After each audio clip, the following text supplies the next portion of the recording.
Hi, it's Diane in Newark, New Jersey. We are at the No War protest in downtown Newark, protesting the $700 billion just voted on this week. And we have some speakers that are going to take place. Oops, sorry. Have some speakers, so we're going to flip this around.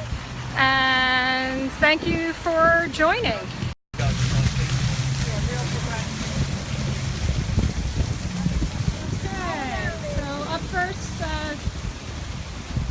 Okay, on September 19th, you probably heard the news that our illustrious president got in front of the United Nations.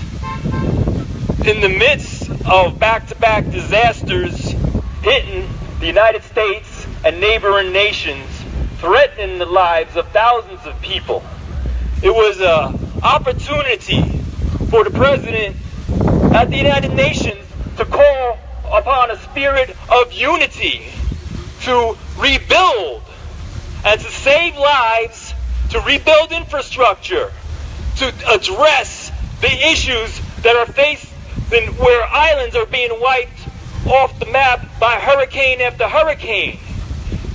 And our illustrious president used that opportunity instead to threaten to launch a world war-wide nuclear war against Korea, against Yemen, Venezuela, Iran, at a time when the world needs healing from not only in the Western Hemisphere, but the entire world being beset by floods and fires and hurricanes and earthquakes.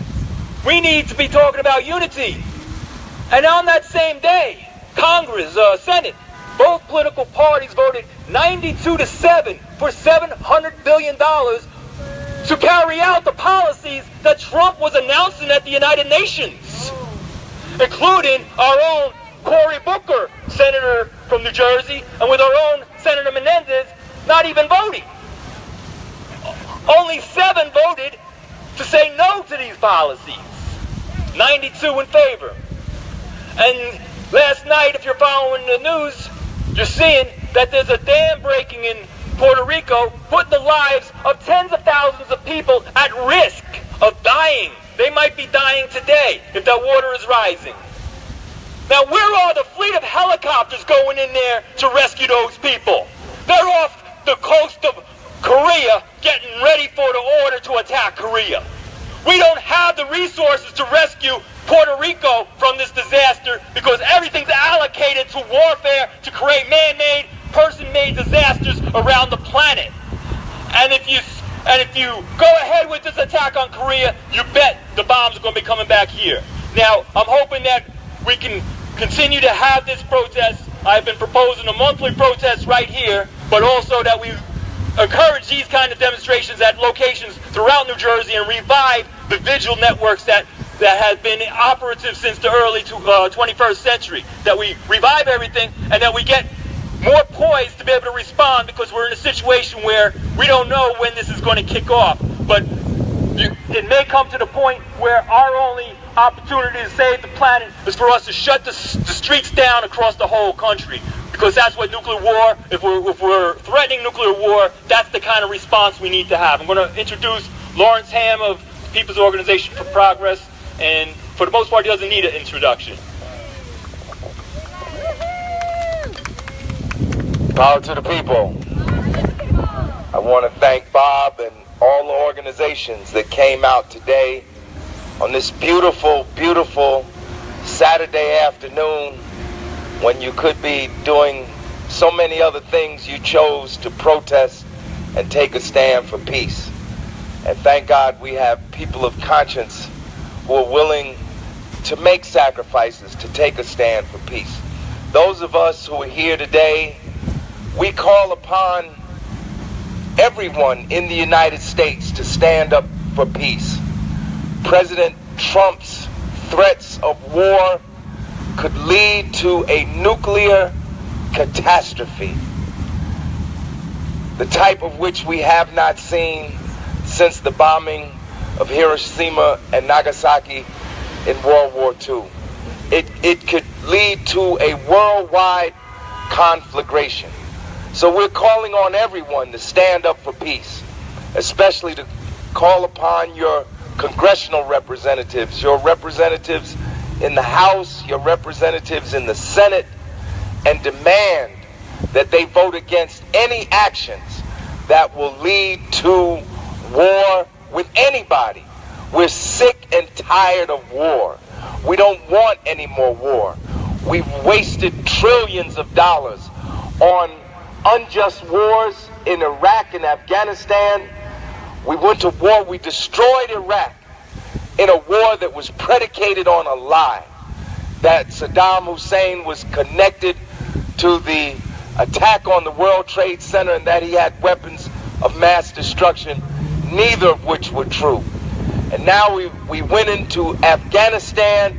We've been in Afghanistan for 16 years, longer than any war in the history of the United States. Meanwhile, at home, programs for housing, health care, education, and employment have been cut back. Schools are being closed. Post offices are being closed. Hospitals are being closed. Roads can't be repaired. People, the homeless populations are exploding in the United States, including right here in Newark, New Jersey. We cannot afford to waste another dollar on war. And we need to call upon our congressional representatives to stop voting. Don't say you're against Trump and then turn around and vote for Trump's budget. How do you do that?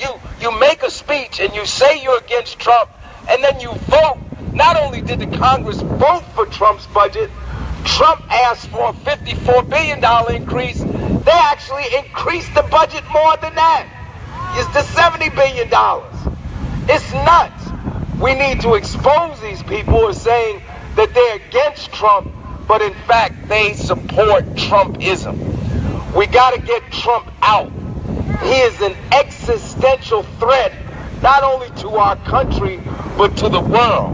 And while we got to get him out by impeachment, resignation, or vote him out, but whatever, we got to get him out. But keep in mind, it's not just Trump that's the problem. It's Trumpism that's the problem. And it's a whole group of people who supports not just Trump, it's the people in the House, the people in the Senate, the people that financially support Trump. It's a right-wing movement in this country. And lastly, it's not just the right-wing movement, it's a system that needs war to survive.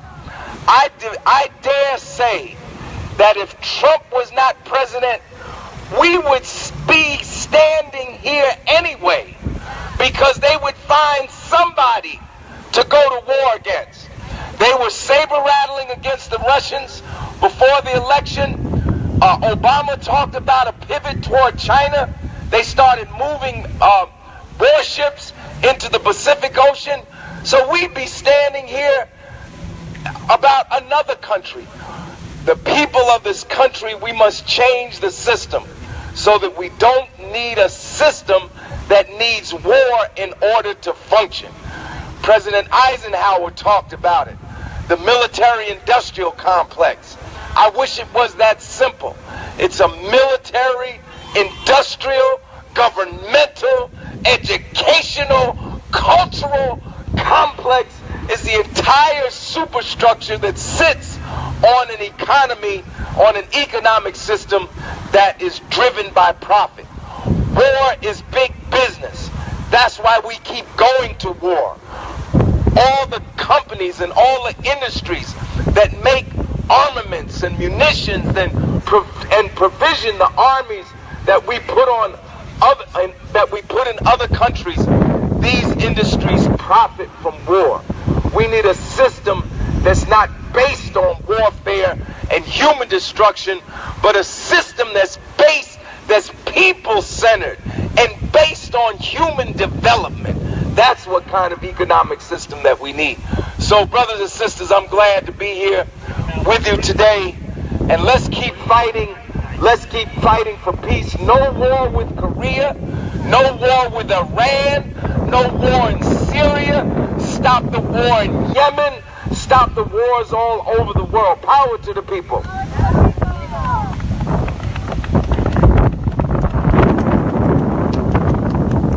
Thank you, Larry. And thank you, Bob. And thanks to the Green Party, the New Jersey Anti-War Agenda, People's Organization for Progress. My name is Madeline Hoffman. I'm the director of New Jersey Peace Action, based in Bloomfield. We're celebrating 60 years. We're marking 60 years as an organization, because during all of those 60 years, the United States war, and during all of those 60 years, we've been concerned about nuclear weapons, nuclear disarmament, the need to end and prevent wars, and the need to move the money out of a bloated military budget that takes up more than 50% of all the money that the Congress gets to decide how to spend, and puts more than 50% of it into the military. So this particular budget increase that we've been talking about so far today, the $54 billion that became $70 billion, Donald Trump said when he proposed it that the money to increase the military budget was going to come from deep cuts to the Environmental Protection Agency, deep cuts to public education, deep cuts to public transportation, deep cuts to the State Department. Now, I'm not saying that the State Department does things that we like all the time, but that's the only government branch that's supposed to be engaged in some kind of diplomacy. So you cut the State Department and the diplomats, you cut the public education, you cut environmental protection, you cut public transportation, and increase also the money for nuclear weapons and the Homeland Security. And that's why we say no, and no again, and yet no constantly, because somebody I was describing this to the other day said, well, if you keep cutting those things, then what is it that we're fighting for again? What do we have left as a country? There's nothing left. All the money, as Larry said and Bob said, all the money is going into death and destruction of peoples all around the world, while we here at home are suffering as well. And you know, it was deeply ironic that the speech Donald Trump gave earlier this week was in front of the United Nations. Bob mentioned it, but I want to expand on it a little bit. The United Nations was actually founded to prevent war, to work with countries together to try to prevent and eliminate wars. And instead, he took that platform to promote and threaten more hostilities, more war, even the potential use of a nuclear weapon or nuclear weapons. And people, it is blatantly illegal under the United Nations Charter to do that, for the leader of a sovereign country to threaten to destroy another sovereign country from any platform. But the United Nations makes it even more cynical, I guess is the word I could use. Lastly, we here want to encourage the city of Newark to pass a resolution, along with other cities like New Haven, Connecticut, and Ithaca, New York, that would put them on record as supporting moving the money from the military budget into the programs I mentioned before, like education, healthcare, public transportation. Right now, education is about 6%. Takes about 6% of the monies that the Congress decides how to spend. It'll be much less if this budget goes through. We want to move it the other way. Take the billions out of the military, up to a quarter of it, and move it into these programs that our country so desperately needs. And in so doing, the whole world will breathe a sigh of relief. I think the whole world just can't understand this person we put in the White House and can't trust him. I mean, the last thing I'll mention is the Iran deal. We worked for years. 6 countries plus Iran negotiated for 3 years to get a deal in place so that the United States wouldn't wage war against Iran. All the reports say Iran is in full compliance. And what does Donald Trump want to do? Shred the deal. So he's walking away like he walked away from the Paris Accords. He's walking away from something that was negotiated with 6 other countries. It's not the U.S. and Iran. It's the world working together with Iran for peace. And that's what we need. That's the kind of speech he should have given. Is a speech to talk about how together we'll work for peace, and we need local municipalities, governors, and so on to stand behind the move, to move money out of the military and into the programs that will make our communities and our country much, much safer. No to war, no to nuclear war, no to military budget expansion, and yes to peace and justice. Thank you.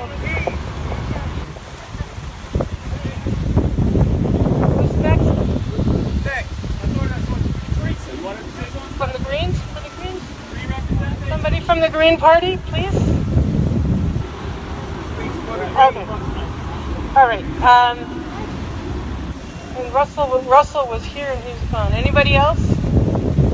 You want to speak, Ryan? No? Okay. I think our speeches are over. Okay. Thank you all for coming. And may this rally today be one. Wait, this isn't the first one we've had since. When was the first one we had here, Bob? Back in May? April or May?